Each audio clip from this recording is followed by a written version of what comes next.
मुलगा जर हुंड्याची मागणी करत असेल तर अशा घरात मुलगी देऊच नाही. हुंडा नाही घेतला पाहिजे, दिलाही नाही पाहिजे, कारण ते इलिगल आहे, कायद्याला धरून नाहीये. तिच्या सुखासाठी देणारी भेटवस्तू असतील त्या पद्धतीने हुंडा दिला जातो. परंतु वधू पक्षाने तो हुंडा स्वीकारला नाही पाहिजे. जे सुख तिने आई वडिलांकडे मिळवले आहे त्यापेक्षा डबल सुख आपण आपल्या स्वतः कमाईने त्या मुलीला दिले पाहिजे. ऑलरेडी मुलगी तिचं पूर्ण घर सोडून ती त्याच्यासोबत जात असते, तरी सुद्धा त्या मुलाला त्या मुलीकडून पैशाची असेल, गाडीची असेल, सोने चांदीची ही हुंडा म्हणून त्याने काय अपेक्षा बाळग. तुम्हाला पडतं का हा मुद्दा? नमस्कार, साम टीव्ही मध्ये मी आपलं स्वागत करतोय. आपल्या सर्वांचं स्वागत या नव्या कार्यक्रमामध्ये. याचं नाव आहे आवाज महाराष्ट्राचा. सध्या महाराष्ट्रामध्ये अनेक राजकीय आणि इतर घडामोडी घडत आहेत, पण साऱ्या जगाचं जे लक्ष आहे ते हुंडाबळीच्या एका केसवर. पुण्यामध्ये काही दिवसांपूर्वी एका युवतीनं आत्महत्या केली आणि हे प्रकरण गेलं हुंडाबळीवर. हुंडाबळी आपल्यासाठी नवीन नाही, वडलोपार्जित आपण हा शब्द ऐकत आलोय की हुंडाबळी, हुंडा मागितला जातो, हुंडा दिला जातो. पण हा हुंडा नेमका काय आहे, हुंडा दिला पाहिजे की नाही, असे अनेक प्रश्न आपल्या मनामध्ये घोंगावत असतात. हुंडाबळीच्या आपण अनेक केसेस ऐकतो. वर्षभरामध्ये अनेक मुलींचा जीव देखील हुंडाबळीमध्ये घेतला जातो. खरंच हुंडाबळी ही प्रथा योग्य आहे का? सध्याच्या स्थितीमध्ये हुंडाबळी कशा पद्धतीनं होतीये आणि याला आपण समाज, प्रशासन कशा पद्धतीने जबाबदार आहे, या संदर्भात या ज्वलंत प्रश्नावर चर्चा करण्यासाठी माझ्या सोबत आहेत पश्चिम महाराष्ट्रातले कोल्हापूर, सांगली, सातारा, सिंधुदुर्ग, रत्नागिरी, सोलापूर या 5 जिल्ह्यातले तरुण तरुणी यांचं मी स्वागत करतो इन समर युथ समिट 2025 उत्सव तरुणाईचा या कार्यक्रमामध्ये. नेमकं तरुणांना हुंड्या संदर्भात काय वाटतंय याची आपण चर्चा करणार आहोत. सुरुवात करूया काही तरुणांपासून. हुंडा हा शब्द तू ऐकलायस? हो, ऐकलाय. हा एक प्रकार आहे. ज्या टाइमला जेव्हा लग्न होतं त्यावेळेस जे वधूची साईड असते त्याच्यामधून ते गिफ्ट प्राइजेस काहीतरी देतात. मूळतः ती एक चुकीची पद्धत आहे. ज्याचं हुंडा म्हणजे एक आपण काहीतरी मागतो एक मुलीच्या बाजूकडनं की बाबा एक कॅश अमाऊंट असते, काही गाडी असते, रुकवत काय आपण जे म्हणतो त्याला थोडक्यात आपण हुंडा म्हणतो. तू ऐकलास का हा शब्द हुंडा? हो, ऐकलंय. हुंडा म्हणजे मुलीकडून म्हणजे लग्न ठरतं, मग मुलीकडून आपण मुलाकडचे पैसे घेतात किंवा वस्तू मागतात, मग त्याला हुंडा म्हणतो आपण. थोडं खरंच मुलीकडून हुंडा घेतला जातो यांच्या म्हणण्याप्रमाणे? हो, आता तरी सध्या हुंडा घेणं हे प्रमाण जरा सिटीमध्ये जास्त दिसतंय. गावाकडे एवढ्या प्रमाणामध्ये हुंड्याचं प्रमाण नाही आहे, परंतु सिटीमध्ये जास्त प्रमाण आहे हुंडा मागणीचं. काय वाटतं तुला हुंड्याबद्दल? काय आहे हुंडा? खरं तर हुंडा म्हणजे ज्यावेळी एखादा लग्नाचा प्रसंग येतो आणि त्या लग्नाच्या प्रसंगावेळी वधू पक्षाकडून जी मालमत्ता, जो पैसा, काही गिफ्टच्या स्वरूपात काही गोष्टी आनंदाने मागितल्या जातात. खरं तर संपूर्ण महाराष्ट्राला ही लाजिरवाणी गोष्ट आहे की परवाच पुण्यामध्ये आपण येणार आहोत. हुंडा तेच हुंडा म्हणजे आपण ज्या गोष्टी मागतोय तर त्या गोष्टी कितपत योग्य आहेत याचा विचार आपण नक्की महाराष्ट्रानं करायला हवा. कारण ह्याचं आपण जे आता म्हणजे आता जे प्रकार आता आपण डोळ्यासमोर बघितलेत ते हुंड्याचे प्रकार. हुंड्याचे अनेक प्रकार सध्या आपल्याला पाहायला मिळतात. काय तुझ्या मते हुंड्याची काय संकल्पना? हुंडा म्हणजे एक लग्नाच्या वेळी वर पक्षाने वधू पक्षाकडून एक आपल्या वधूसाठी तिच्यासोबत ठराविक रक्कम किंवा सोने सोबत देणे म्हणजे हुंडा. काय वाटतं तुम्हाला हुंड्या?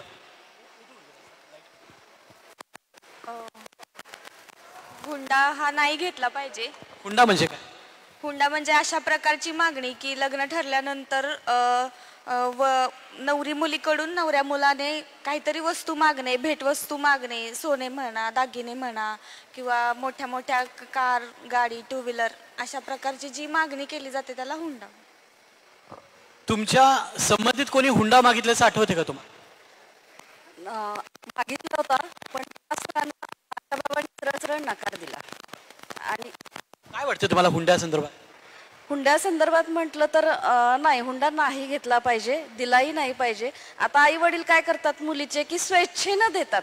आता स्वेच्छेनं देणं हा भाग वेगळा, पण हुंडा म्हणून मागितलं जातं ना, तो प्रकार नको आहे. मुलीकडून हुंडा मागितला जातो. तू आता शिकलेली आहेस, तू मुलाकडून हुंडा मागितला जातो, मुलीकडून दिला जातो. तू शिकलेली आहेस, तुझ्या डोक्यामध्ये काय हुंड्या संदर्भातली संकल्पना तयार होते? मला तर असं वाटतं की हुंडा नाही दिला पाहिजे, कारण ते इलिगल आहे, कायद्याला धरून नाहीये. जो खर्च असेल लग्नातला वर वधू, ते दोघांनी निम्मा निम्मा केला पाहिजे. वडिलोपार्जित जसं मी ऐकतोय माझ्या आजीपासून, म्हणजे मी माझ्या आजीला पाहिलेलं आहे म्हणून आजीपासून, आईपासून आता माझ्यापर्यंत अनेक गोष्टी अशा हुंड्या संदर्भात माझ्या समोर आलेल्या आहेत. तुला असं आठवतं का की बाबा आपल्या फॅमिलीमध्ये कुणाकडे तरी हुंड्या संदर्भात चर्चा चालू होती आहे? नाही, आमच्या फॅमिलीमध्ये तर अशी माझ्या ऐकण्यात तर अजून नाही आलेली की हुंडा मागितला गेलेला होता, असं काही नाही मागितलं. तुला काय वाटतं एकूण हुंड्याबद्दल? आता मुलीचे जे आई वडील आहेत ते स्वइच्छेने आपल्या मुलीसाठी तिला म्हणणे दागिने असतील किंवा तिच्या सुखासाठी देणारे भेटवस्तू असतील त्या पद्धतीने हुंडा दिला जातो. परंतु वधू पक्षाने तो हुंडा स्वीकारला नाही पाहिजे. का बरं, का स्वीकारला नाही? कारण की जे सुख तिने आई वडिलांकडे मिळवले आहे त्यापेक्षा डबल सुख आपण आपल्या स्वतः कमाईने त्या मुलीला दिले पाहिजे. हुंडा दिला पाहिजे का? नाही. का? कारण मुलगी ही आपल्या आई वडिलांना सोडून ही सासरी जात असते, म्हणजे एखाद्या परक्या मुलासोबत ती लग्न करत असते.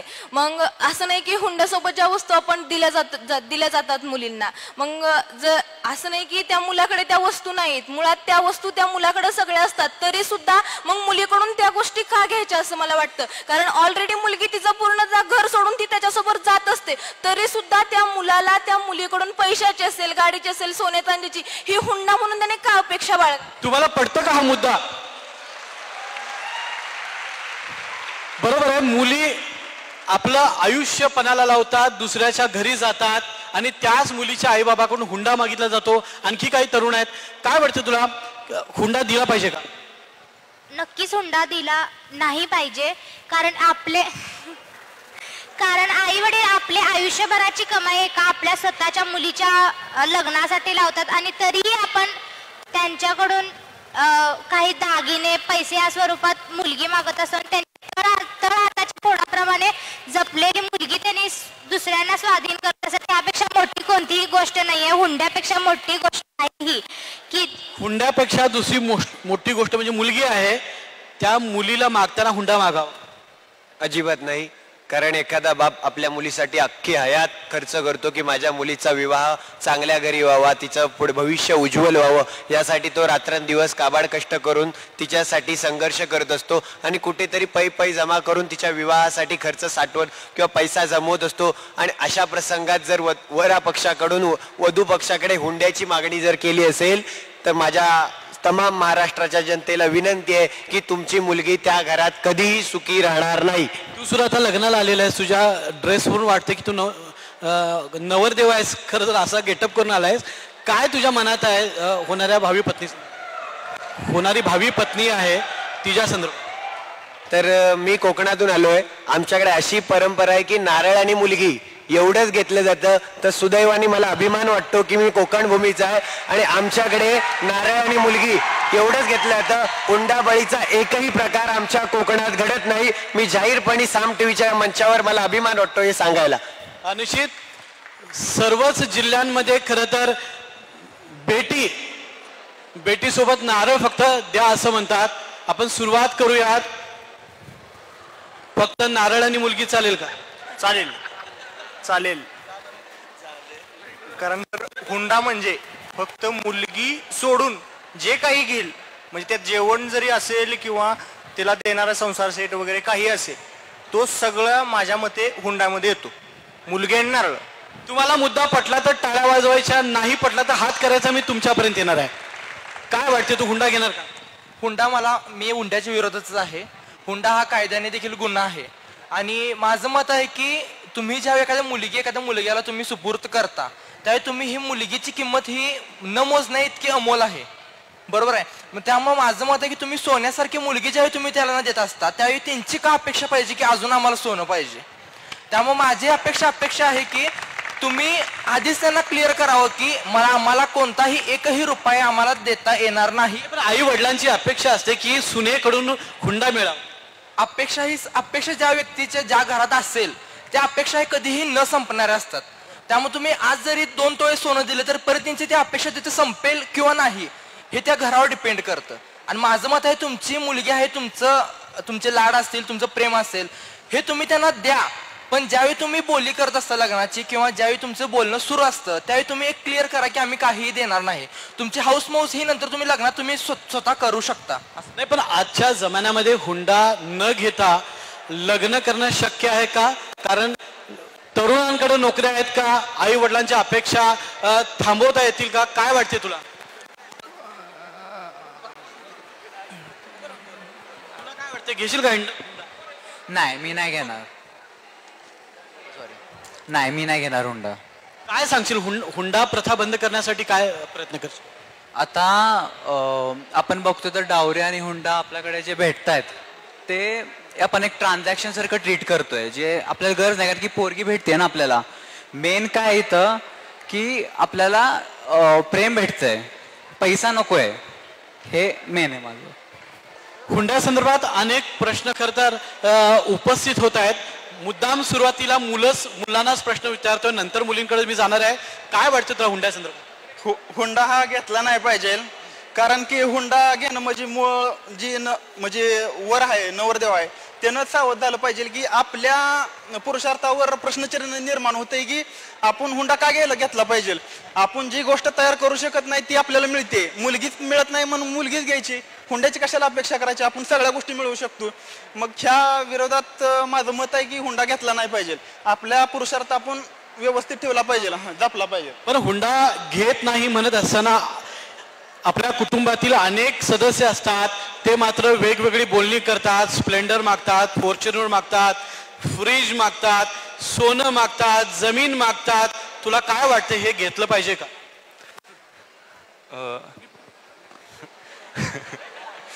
हे घेतलं नाही पाहिजे.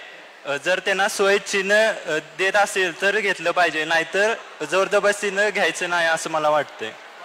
आणि देत असेल तर काय केलं? जर वधूवर पक्ष स्वइच्छेने देत असले तर त्यांचा मान ठेवायसाठी घेतलं तर चालेल, जर जबरदस्तीनं न घेतलं हे माझं म्हणणं आहे. सगळ्यांना प्रश्न आहे हा की वधूवराकडून जर काही दिलं असेल तर मान म्हणून आपण घेतला पाहिजे. मान्य आहे का कोणाला? मान्य आहे का? मान्य असणाऱ्याने हात वर करा. मान्य आहे का?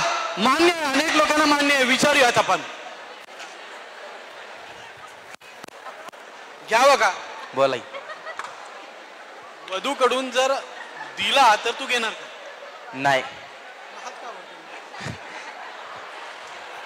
काय वाटतं तुम्हाला? नाही, हुंडा नाही घेतला पाहिजे. विवाह म्हणजे की अशी गोष्ट आहे की दोन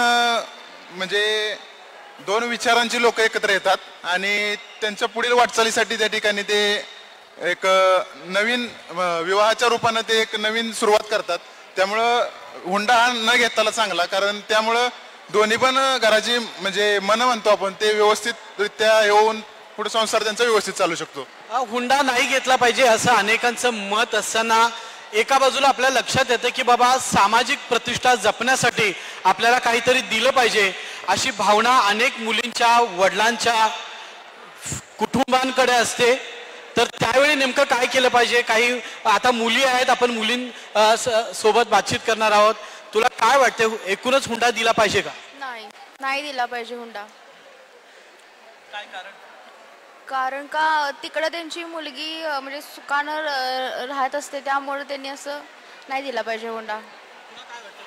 नाही दिला पाहिजे हुंडा, कारण आई वडिलांची खरी लक्ष्मी तर मुलगीच असते आणि तीच लक्ष्मी त्यांच्या घरी जाणार असता. मग त्यांच्या आयुष्यभराची पुंजी सुद्धा त्यांनी तिच्यासाठी देत असतात, लग्नासाठी खर्च करत असतात. त्यामुळं नाही दिला पाहिजे हुंडा. नाही दिला पाहिजे हुंडा, कारण एक सोन्यासारखी मुलगी त्यांना देतो, सोन्यासारखी मुलगी देऊन पण त्यांना सोनं पाहिजे असतं, म्हणून त्यांनी आपण हुंडा नाही दिला पाहिजे. त्यांनी किती जरी मागितलं तरी आपण नाहीच बोललो पाहिजे. नाही दिला पाहिजे. पण घरातल्यानी लग्न ठरवताना स्वइच्छेने दिलं तर काय करायचं? नाही दिला पाहिजे. आता एवढी सोन्यासारखी मुलगी त्यांना देणार आहे आणि हुंडा कशाला हवाय त्यांना, त्यामुळे नाही दिला पाहिजे. नाही, पण तुम्ही विरोध कराल का समोरच्या? हो करेल 100. काय सांगाल त्यावेळी पटवून? आता आम्ही एवढं 20 वर्ष आमच्या आईबाबांच्या घरी राहतोय, मग आम्ही एवढं तुमच्याकडे येणार सगळं सोडून आमच्या आईबाबांचं, मग आणि तुम्हाला हुंडा का हवाय? हुंडा दिला नाही पाहिजे या मतावर सुद्धा मुली ठाम आहेत. काय सांगू शकशील, एकूणच ही हुंड्याची प्रथा जी सुरू आहे ही बंद झाली पाहिजे? हुंड्याची पद्धत आताची चालू आहे, त्यासाठी प्रत्येक आई बाबांना असं वाटत असते की माझ्या मुलीला हे कमी पडू नये, ते कमी पडू नये, अशी जी कमतरता कमी भासू नये लग्नानंतर मुलीसाठी, ते एवढं मान्य आहे. बट त्यानंतर ते सोडू नये. जर मुलगा जर हुंड्याची मागणी करत असेल तर अशा घरात मुलगी देऊच नये, कारण त्या घरात ती कधी सुखी राहू शकणार नाही आणि लोभ ही अशी गोष्ट आहे ती कधी संपणार नाही. लोभ महत्वाचा प्रश्न आहे की लोभ हा म्हणजे हुंडा. होय. हुंडा बंद झाला पाहिजे. ही जी काय प्रथा आहे ती बंद झाली पाहिजे. खरं तर आत्ताच्या जनरेशनमध्ये मुलग्याला मुलगी मिळणं हे आता कठीण झालंय. त्याच्यामुळं ॲटलिस्ट म्हणजे मुलीकडच्यांनी जर का म्हणजे लग्न ठरवत असताना मुलगी आणि नारळ देतात, तर त्यांनी जेवढं दिलंय प्लस एखादे म्हणजे आई वडील असतात ते कधीच सोनं वगैरे असं म्हणजे देतात, असं जास्त वगैरे मुलाकडच्यांनी मागितलं नाही पाहिजे. हुंडा म्हणजे लोभ आहे, हुंडा म्हणजे हाव आहे, अशा पद्धतीच्या प्रतिक्रिया या मुली व्यक्त करतात. पण हे सगळं होत असताना समाजामध्ये एक प्रतिष्ठा म्हणून आपले आई वडील आपल्या मुलीसाठी समोरच्या नवरदेवाला काहीतरी देत असतात. एक वेगळा प्रसंग येतो. अशा वेळी काय केलं पाहिजे मुलीनं, सुशिक्षित मुलीनं आणि सुशिक्षित समाजाने? क्वेश्चन करू शकतात. सर, आता आपण मुली शिकवतो, मग शिकवताना पण आई वडील पैसे घालत असतात. आता मग मला काय वाटतं की हुंडा घेण्यापेक्षा त्या मुलीचं शिक्षण आणि संस्कार हे महत्त्वाचे आहेत. मग ते संस्कार हाच हुंडा असा वधू पक्षाने शिक्षण म्हणजेच हुंडा, बरोबर आहे का? मग हे समजूनच ह्याच हुंडा आपला. आणि कधीही एखादी स्त्रीच पुढचं घर त्यांचं वाढवणार असते किंवा ती स्त्री त्यांचं घर उभारणार असते. मग ते शिक्षणच महत्वाचं असं माझ्या मते. मग हुंडा हा शिक्षण आहे. मग वधूवर पक्षाने ते स्वीकारावं. आणि संस्कार त्या मुलीवर संस्कार हे उत्कृष्टच असतात. मग ते संस्कार ती पुढे त्यांच्या पुढे पिढीला देणार असते. मग ती पिढी ती वाढवते तेव्हा ते संस्कार तिच्या मुलांच्यात वगैरे पण येणार. मग कधीतरी त्या कुटुंबाला त्या संस्काराचा कुठेतरी फायदा होईल. मग माझ्या मते संस्कार आणि शिक्षण हाच हुंडा. मुली आता वेगवेगळ्या क्षेत्रात काम करतायत. मुली अगदी पायलट, डॉक्टर याच्या पुढे गेलेल्या आहेत. तरीही सुशिक्षित मुली त्यांचे वडील हुंडा देत आहेत. खरी परिस्थिती आहे का? मला असं वाटते ज्या सुशिक्षित मुली आहेत त्यांनी त्यांच्या वडिलांना समजावलं पाहिजे की आम्ही सुशिक्षित आहे आणि आम्हाला आमच्या घरात पुढं जी सासरीचं घर आहे तिथं आम्हाला त्रास होणार नाही, त्याची जबाबदारी आम्ही घेऊ. त्यामुळे तुम्ही हुंडा देऊन ती म्हणजे जी तुम्हाला भीती आहे की मला त्रास होईल वगैरे तिला त्यांनी समजावली पाहिजे. काय वाटतं तुला, मुलीचं शिक्षण कमी पडतं म्हणून हुंडा देतात का मुलगी सुखी राहावी म्हणून हुंडा दिला जातो? खरं तर दिला नाही पाहिजे, कारण की वधू आणि वर आहेत ते खरं तर एज्युकेटेड आहेत, ते कॅपेबल आहेत की स्वतःहून पैसे कमवतील वगैरे. मग काय द्यायला पाहिजे ना, त्यांच्याकडे तेवढी कॅपॅसिटी. उगाच म्हणजे बर्डन टाकायचं आपल्या पॅरेंट्सवरती, सो ते चुकीचं आहे. हुंडा मागणं म्हणजे सामाजिक प्रतिष्ठा वाढवणारा आहे का? काही लोकांना वाटतं की मोठ्या घरात माझी पोरगी गेली पाहिजे, त्यासाठी मी 1 कोटी रुपये खर्च करतो, 2 कोटी खर्च करतो, जावायला काय मागेल ते देतो. ही खोटी प्रतिष्ठा आहे असं वाटतं का? आणि जर कुटुंबात द्यायचं असलं तर एज्युकेटेड कुटुंब बघूनच द्यावं की जे हुंड्याची मागणी वगैरे करणार नाहीत. एज्युकेटेड मध्ये दिलं तर ते पण मागणी करणार नाहीत आणि ते तिथं मुलगी सुखी पण राहील ना. काय वाटतं तुला, हुंडा हे खोट्या प्रतिष्ठेपायी दिला जातो? काय वाटतं? हुंडा का दिला जातो तर आपली मुलगी तिला घरी सुखी राहावी म्हणून हुंडा दिला जातो. पण आई वडील बघताना मुलगा शिकलेला बघतात, मग शिकलेल्या मुलाकडून हुंडा मागणं हे अनपेक्षित आहे. आणि जो मुलगा आपल्या होणाऱ्या बायकोसाठी हुंड्याला नकार देऊ शकत नाही, स्टँड घेऊ शकत नाही, तो कायच त्या मुलीला सुखी ठेवणार आहे हा विचार करूनच आई वडिलांनी मुलीला त्या घरी द्यावं. शक्य आहे का हिनं ज्या गोष्टी सांगितल्या? हो शक्य आहे. आई वडिलांनी जेव्हा लग्न ठरवताना घर वगैरे बघितलं पाहिजे, तो मुलगा शिकलेला आहे का, मुलापेक्षा त्याचे आई वडील ते सुशिक्षित आहेत का, हे सगळं बघूनच आई वडिलांनी ते लग्न ठरवलं पाहिजे. मुलगी शिकलेली असली तरी हुंडा मागतात. साधारण तुम्हाला काय वाटतं की हुंड्यामध्ये काय काय मागितलं जातं? कधी ऐकलं का काय मागतात? ऐकलं आहे, गाडी मागितली जाते, सोनं मागितलं जातं आणि नाही एवढंच. मला असं सांगायचं की हुंड्यामध्ये पैसे वगैरे मागितले जातात, परंतु हुंडा देणं आणि हुंडा घेणं हे दोन्ही बेकायदेशीर आहे आणि त्याचबरोबर हा स्त्रियांवर होणारा अन्याय आहे. आणि आपण जर सुशिक्षित आहोत तर आपण स्वतः आपल्या घरच्यांना समजावून समाजामध्ये नवीन वातावरण निर्माण करण्याचा एक पाऊल पुढे नक्कीच टाकू शकतो. मुलीकडे हुंडा मागितला जातो, लग्न होतं, पुन्हा 6 महिन्यांनी 1 वर्षांनी तिचा छळ सुरू होतो, वेगवेगळ्या गोष्टींसाठी पुन्हा, कारण हुंडा आपण दिलेला असतो. अशा वेळी मुलीनं कोणता स्टँड घेतला पाहिजे? मुलीनं आत्महत्या केली पाहिजे की आपल्या आई वडिलांना सांगितलं पाहिजे की समाजाला घाबरून आत्महत्या केली पाहिजे? काय वाटतं तुला? आजकालच्या मुली खरं तर आत्मनिर्भर आहेत, त्या स्वतः निर्णय म्हणजे घेऊ शकतात. प्रत्येक मुलगी स्वतः निर्णय घेऊ शकते, त्यामुळं तिनं स्वतः निर्णय घेऊन त्यावर काहीतरी ॲक्शन घेतलं पाहिजे. असं घाबरून वगैरे नाही चालणार. आणि हुंडा म्हणजे प्रत्येक बापाचं स्वप्न असतं की आपल्या मुलीने चांगल्या मोठ्या घरात जावं, सुखात राहावं. आणि मोठ्या घरातल्या लोकांचं काय म्हणणं असतं की आपल्या घरी त्यांना गरज आहे म्हणून ते हुंड्याची मागणी करतात. आणि पूर्वीच्या काळी पैशाची वगैरे प्रथा होती, पण आता ते हुंडाबंदी आल्यामुळे ती प्रथा बंद झाली. मग भांडी किंवा फर्निचर अशा वेगवेगळ्या स्वरूपात हुंडा दिला जातो. आणि तो हुंडा का दिला जातो तर म्हणजे त्या मुलीच्या घरच्यांची मनस्थिती अशी असते की आपल्या मुलीने स्वतःचा संसार नवीन निर्माण करावा म्हणून तो त्या स्वरूपात हुंडा दिला जातो.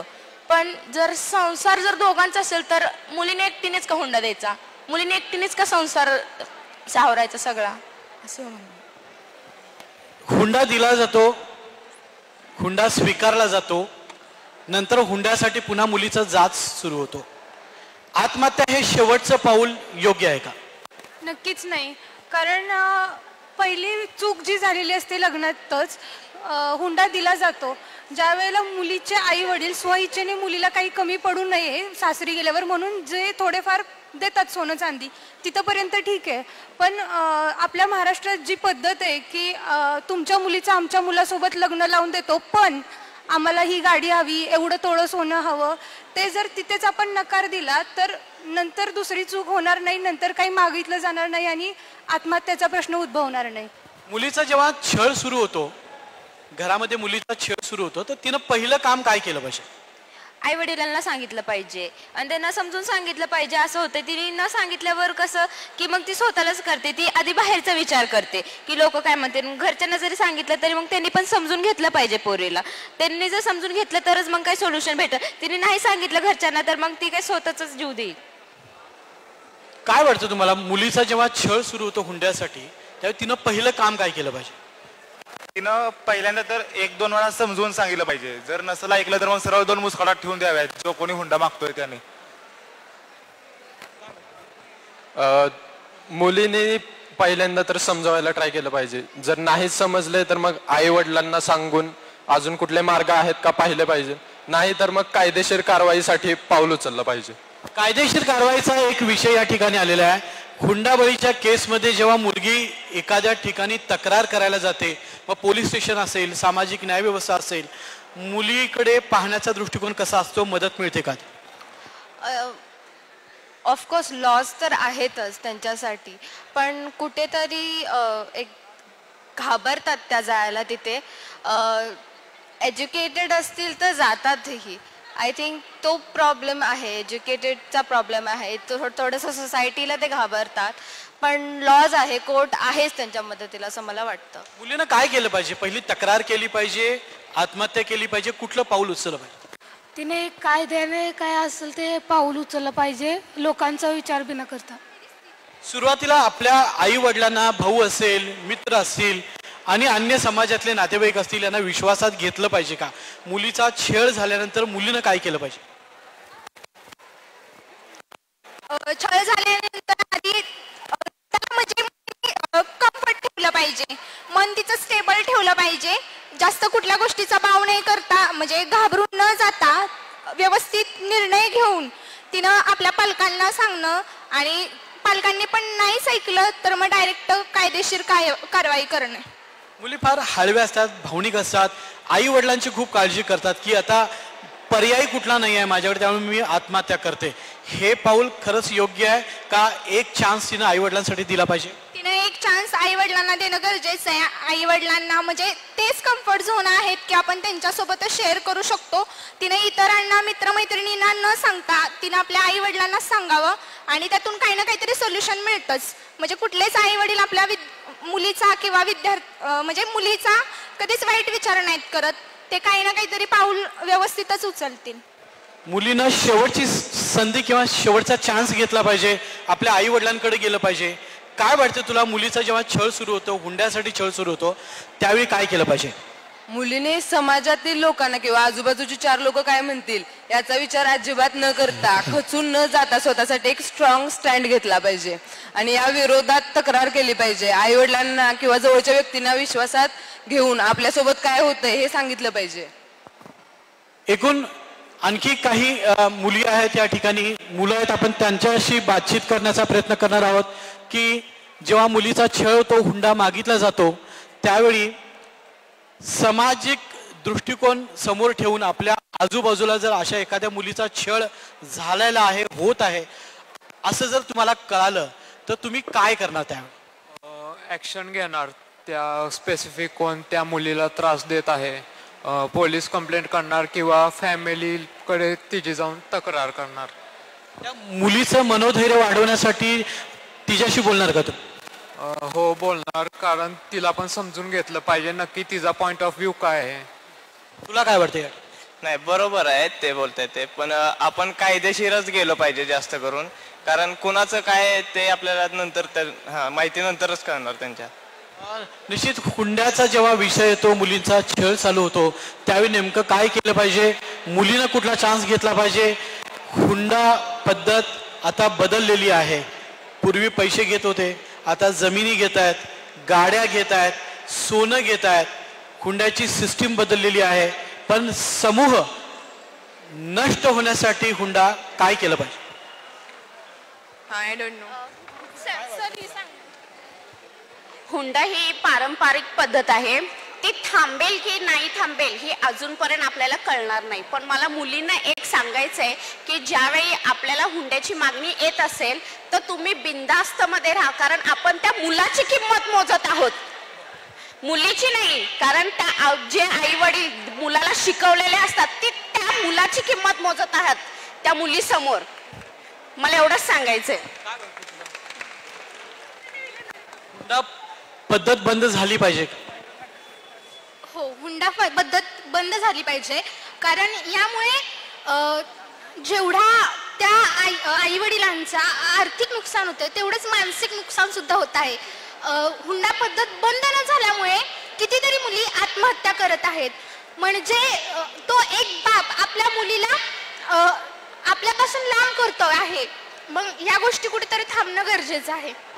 हुंडा पद्धत बंद झाली पाहिजे असं मत जेव्हा हे सगळे लोक मांडत आहेत, यावेळी समाजानं नेमकं काय केलं पाहिजे, प्रशासनानं नेमकं काय केलं पाहिजे, यावर सुद्धा आपल्याला काही प्रतिक्रिया घेणं गरजेचं आहे.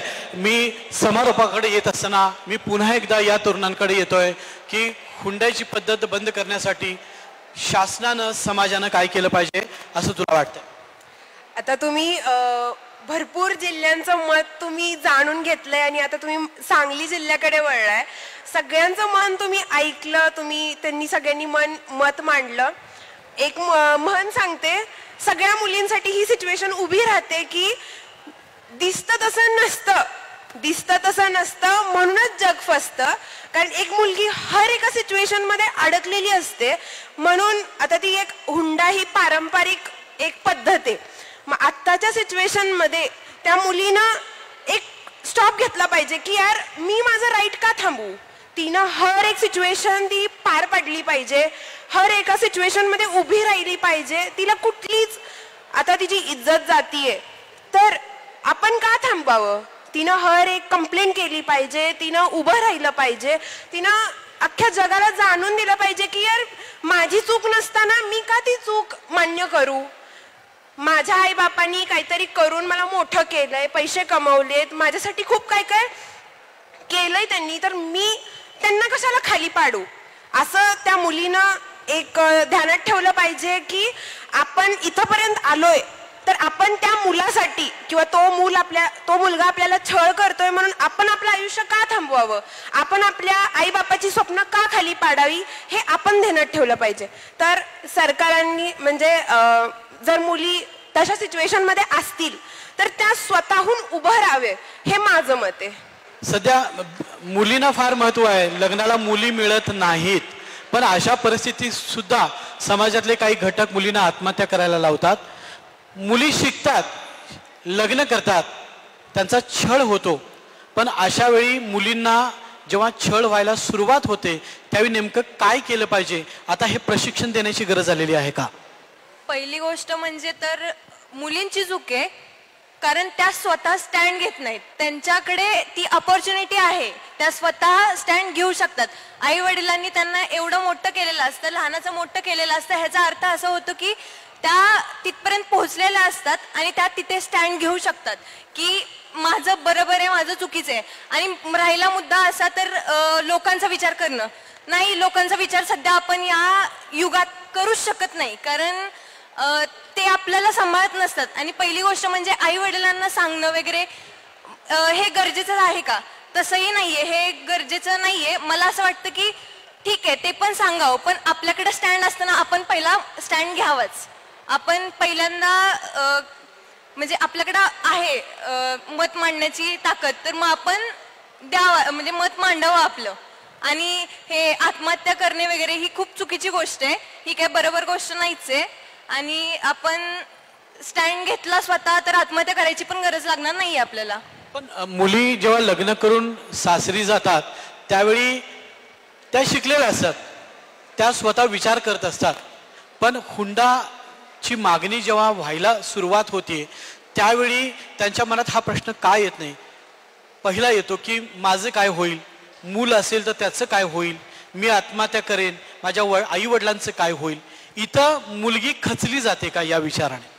खचली तर जाते, पण माझं एकच म्हणणं आहे की त्या मुलीने स्वतः इंडिपेंडंट असलं पाहिजे. जर ती इंडिपेंडंट असेल तर तिच्या मनात हे विचारच येणार नाहीत की माझ्या मुलाचं काय होईल, माझं काय होईल. ती स्वतः खंबीर असेल ना त्या प्रॉब्लेम्सला डिफेंड करायला, की ते प्रॉब्लेम ती स्वतः सॉल्व्ह करू शकते. मुलींनी आता ह्यांच्या म्हणण्याप्रमाणे ती प्रॉब्लेम स्वतः सॉल्व्ह करू शकेल असं वाटतं का तुला? हो, करू शकते. सध्या बघायला गेलं तर प्रत्येक मुली ह्या सुशिक्षित आहे. आत्ताच्या काळामध्ये कोणी असुशिक्षित नाही आहे. प्रत्येक मुली इतकं ठाम राहिलं पाहिजे की तिने स्वतःचा सांभाळ किंवा तिच्यासोबत असणाऱ्या दुसऱ्या व्यक्तीचा सांभाळ ती स्वतः करू शकते. ज्या पद्धतीने एखादी स्त्री हे संपूर्ण कुटुंब चालवू शकते तर स्वतःला तर ती ऑब्विसली स्वतःचं संरक्षण पण करू शकते आणि स्वतःला पण सांभाळू शकते. समाजामध्ये शासनानं यासाठी कुठलं पाऊल उचललं पाहिजे? शासनाने म्हणजे समजा एखादी मुलगी जर तिच्यावर अन्याय होत असेल, अत्याचार होत असेल, आता तुम्ही बरेच प्रश्न विचारले की मुलीवर अन्याय होतोय, छळ होतोय, मग तिनं शासनाकडे जावं का नाही, समाजाकडे जावं का नाही. तर माझं एकच सांगणं आहे की मुलगी शिक्षित असू दे, अशिक्षित असू दे, पण ना तिनं हा विचार केला पाहिजे की चार लोक काय म्हणतील, समाज काय म्हणेल, हा विचार करण्यापेक्षा ना ती जर पुढे गेली, ती जर समाजाला तिनं तोंड दिलं, कायद्याचा वापर केला, तर तिचा आदर्श मागच्या चार मुली घेणार आहेत. आणि मग ती म्हणजे तिनं एकीनं आत्महत्या केली तर ती काय बोलेल, ही शिकून हिनं आत्महत्या केली, मग आपला तर काय उपयोग आहे. पण अशिक्षित असू दे, शिक्षित असू दे, जर तिनं जर कायद्याचा आधार घेतला तर मागच्या चार मुली तिचा आदर्श घेणार, त्या पुढे जातील तो न्याय त्या मागच्या 4 मुलींना भेटेल, हेच माझं. आत्महत्येची प्रथा पडू नये असं यांचं म्हणणं आहे. जशी हुंड्याची प्रथा पडलेली आहे, पण आता याला विरोध करणं गरजेचं आहे. आत्महत्येची प्रथा पडू नये असं वाटतं. हा हो, आत्महत्येची प्रथा पडू नये, जी आतापर्यंत आहे ते बंद व्हावं आणि त्यासाठी शासनाचे प्रयत्न असावेत. आधी आई वडिलांपासून सुरुवात केली पाहिजे, माझं मत आहे. कारण मुलींना धाडस हे आई वडील देऊ शकतात आणि आई वडिलांनी मुलीला सांगितलं की तुला जरा जरी काही त्रास होतोय चटकन आम्हाला सांगायचा आहे, इज्जतीचा वगैरे विचार नाही करायचा आहे, तर मात्र मुली ठामपणे उभा राहू शकतात. हा बरोबर आहे, आई वडिलांनीच पहिला स्टँड घेतला पाहिजे. मुलगी आपली आहे तर तिला त्यांनी सांगितलं पाहिजे, बाबा तुला जर कोणता प्रॉब्लेम येत असेल तर तू आमच्याशी बिनधास्त कॉन्टॅक्ट कर. म्हणजे त्या गोष्टीला भिवून तू जर थांबली तर मग पुढे जाऊन मोठी समस्या होणार आणि मग त्या गोष्टीला फेस करण्यापेक्षा तू सरळ आमच्याशी कॉन्टॅक्ट कर. मी आता काही एक रॅन्डमली प्रश्न तुम्हाला सगळ्यांना विचारणार आहे. तुम्ही अगदी चटकन उत्तर द्यायचं की हुंड्याची प्रथा बंद झाली पाहिजे का, होय किंवा नाही, आणि याच्यासाठी शासनाने पुढाकार घेतला पाहिजे का. मी सर्वांना हा प्रश्न विचारणार आहे, पटपट पटपट सांगायचं आहे. काय वाटतंय, हुंड्याची प्रथा बंद झाली पाहिजे? झाली पाहिजे. हो झाली पाहिजे. झाली पाहिजे. हो हो झाली पाहिजे. शासनाने पुढाकार घ्यावा. हो घेतला पाहिजे सर. हो घेतला पाहिजे. हो नक्कीच घेतला पाहिजे. शासनाने नक्कीच यामध्ये लक्ष घालून ते योग्य न्याय मिळवून दिला पाहिजे. खरं तर कायद्यामध्ये कलम 1961 अंतर्गत हुंडा मागणं किंवा हुंडा देणं हे कायद्यानं गुन्हा आहे आणि त्याला 5 वर्षाची ही शिक्षा आहे. कायद्यामध्ये ऑलरेडी त्याची तरतूद केलेली आहे, पण त्याचा वापर होताना कुठं दिसत नाही आणि त्या गोष्टी कुठं तर वापरण्यात याव्यात. हुंडाबळी ही समाजाला लागलेली वाळवी आहे, ती लवकरात लवकर बंद झाली पाहिजे. आता समर्थदादांनी सांगितल्याप्रमाणे हुंडा प्रतिबंधन कायदा 1961 प्रमाणे हुंडा त्याच्या कलम 3 अन्वये की हुंडा घेणे आणि हुंडा देणे हा कायद्याने गुन्हा आहे. तरी सुद्धा आज समाजातील काही घटकांमध्ये हुंडा बळी घेतला जातो. आपण ज्वलंत उदाहरण महाराष्ट्रासमोर आहे. यात शासनाने हस्तक्षेप केला पाहिजे. तो कुठल्या मार्फत केला पाहिजे तर आपल्याकडे विविध लोककला आहेत, समाज प्रबोधनाच्या कला आहेत. तर प्रबोधनातून तर भारतरत्न डॉक्टर बाबासाहेब आंबेडकरांनी सांगितलंय की एका शाहिरात माझ्या 100 भाषणाची ताकद आहे.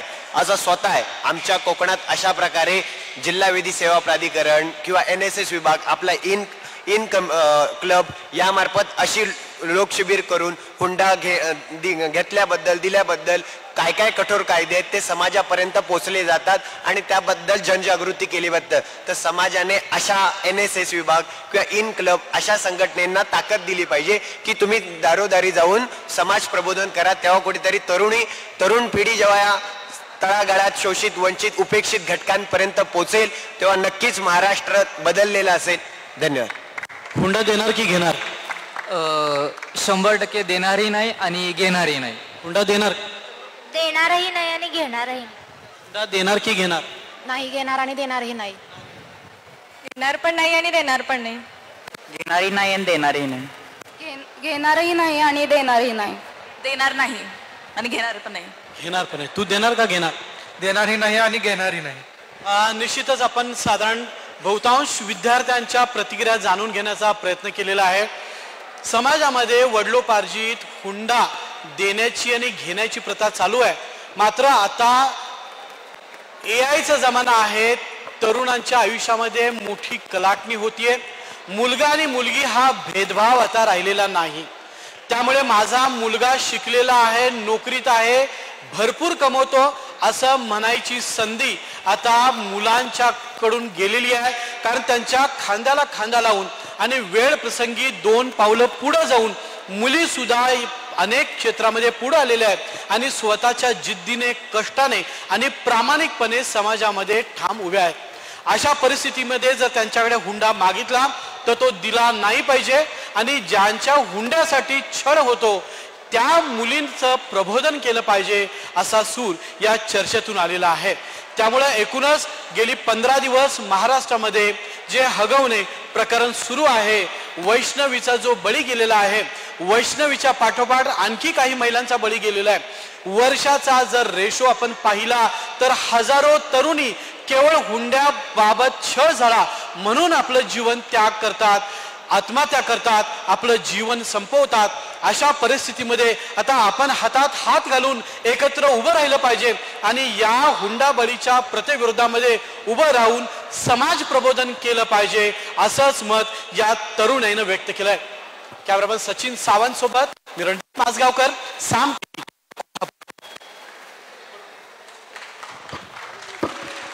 हॅलो. कॅमेरामन सचिन सावंत सोबत मी रणजित माजगावकर, साम टीव्ही, कोल्हापूर. देश विदेशातील प्रत्येक घडामोडींचे लाईव्ह अपडेट मिळवण्यासाठी आता साम टीव्हीच्या सर्व सोशल मीडिया प्लॅटफॉर्मला लाईक, फॉलो आणि सबस्क्राईब करा. तसंच सर्व नोटिफिकेशनसाठी बेल आयकॉन प्रेस करायला विसरू नका.